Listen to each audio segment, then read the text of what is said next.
మన ఫ్యామిలీ అందరికీ శుభోదయం. మన ఫ్యామిలీ అందరికీ కార్తీక మాసం తొలి రోజు శుభాకాంక్షలు. ఈ కార్తీక మాసంలో అందరూ కూడా చాలా నిష్టగా పూజలు జరుపుకుంటారు. అంటే అందరు కాకపోయినా కొందరు చేసుకుంటారు. కొందరేమో ఓపిక లేదనుకున్న వాళ్ళు కార్తీక సోమవారం, కార్తీక పున్నం, నాగుల చవితి ఇలాంటి రోజుల్లో పూజలు చేసుకుంటారు. అంటే ఎవరెవరి ఓపికను బట్టి వాళ్ళు చేసుకుంటారు. నేనైతే కార్తీక మాసం మొత్తం చేద్దామని అనుకుంటున్నాను. ఇక ఈరోజు తొలి రోజు కదా, పొద్దున్నే 4 గంటలకు లేచి ఇల్లు తుడుచుకొని వాకిలు ఊడ్చుకొని వాకిలు కడిగి ముగ్గులు పెట్టి ఇలా గంగమ్మకి ముందుగా పూజ చేసుకుంటున్నానండి. ఇంతకుముందు పోయిన కార్తీక మాసంలో కూడా నేను చెప్పాను.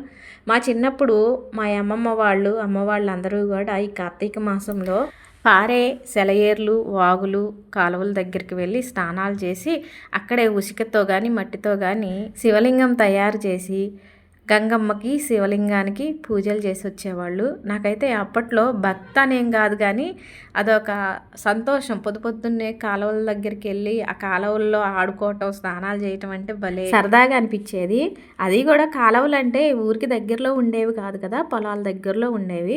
ఎంత పొద్దున్నే అంటే ఇప్పుడన్నా 4 గంటలకు లేచాను, అప్పుడైతే 3 గంటలకే లేపేవాళ్ళు. అంత చిన్న వయసులో కూడా ఆ కాలువ దగ్గరికి వెళ్ళాలన్న సరదాతో అంత పొద్దున్నే లేచేవాళ్ళు. ఇప్పుడైతే కాలువల దగ్గరికి, చెరువుల దగ్గరికి వెళ్ళకోకుండానే ఇంట్లో బోర్లు ఉంటే బోర్ దగ్గర పూజ చేస్తున్నారు, లేదంటే కొట్టుడు పంపు దగ్గరికి వెళ్ళి అక్కడ స్నానాలు చేసి అక్కడ పూజ చేస్తారు. నేను కూడా కార్తీక మాసంలో మొదటి రోజు ఇలా పూజ చేసుకున్నాను. ఏదన్నా పొరపాట్లు ఉంటే చెప్పండి, సరిదిద్దుకుంటాను. వీడియో నచ్చితే మాత్రం లైక్ కొట్టండి.